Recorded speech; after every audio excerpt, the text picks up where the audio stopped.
abukele emakhaya uDr. Gembele Scalaba inkosi yabodokotela eSwatini lekhulumayo. Namhlanje ngicela ukukhuluma nemuntu lothena mkhulu mina ngithandaza kasindisiwe. Nginetimoto nginako konke, nginemfuyo nginewakhaya, nginemabhizinisi. Phindze ngikhulume nomuntu othi mkhulu mina ngingudokotela nginyanga. Ngeke ngasebenza kwasebenteka nala kusasebenteka. Phindze ngikhulume nomuntu othi mkhulu mina ngisomabhizinisi ngiyadisebenta akusasebenteki. Phindze ngikhulume nomuntu othi mkhulu mina ngifuna umsebenzi ngiwuthole. Kunemfihlo lesemantini lengifuna ukuthi lo muntu etela kudokotela ngimthathe ngimhlambulule sidalo sakhe sisukela A up to Z kiso, sukela ehlwaneni kuye enhloko. Ngikhuluma nokuthi mkhulu mina ngina 10,000. Ngicela ungenze into ngiyiphathe ngemehlo, nginamthatha ngimise emfuleni ngimsebente bese sengiyamgqaba ngimfaka imali emtimbeni. Sengiyamphakamisa, sengiyamvala ukuthi titha dingali naye ukuthi aba nemali kakhulu nakasuka la yini. Ngikhuluma nokuthi mkhulu mina ngina 20,000. Ngicela ukunikeze into lesigubhu semdonso, lesidonsa imali, sidonsa impumelelo bese sesiyangivikela editheni. Ngisebenza ngendlela lehlukahlukene. Ngithi kulo mvulo kunemfihlo lekhona lengifuna kuyikhipha ngicembele Scalaba. Akete kimi angathumele futhi angeva ukuthi bantu bathini noma umzindo uthini.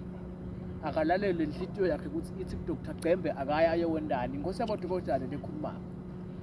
Ngikhuluma ngemuntu othi mkhulu mina anginalutho, ngicela ungiside nginalokuncane whatever ngimalini.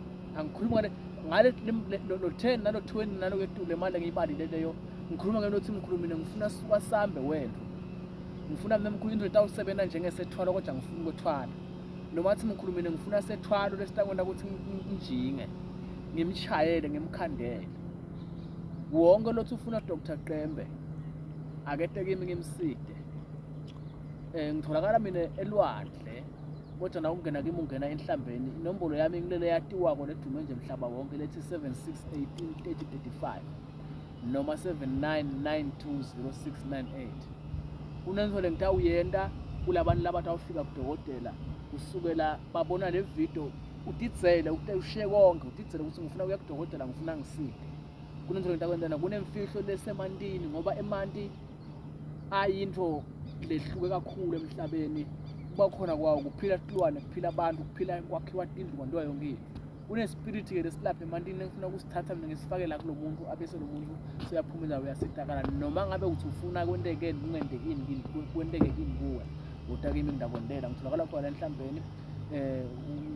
Ungalilandzela lekhasi ulike ucommente ufollowishe na YouTube futhi ulandzele ushare usubscribe uthole usizo nangabe unembuto uvumelekile ukufona ubude uthi ke umuntu utawukhomenta athina khuluma athini kwakhe lokho. Udokotela lokhuluma ngenkosi yabodokotela eSwatini loseneminyaka asebenza abantu bayamati kakhulu. Ngiyabonga.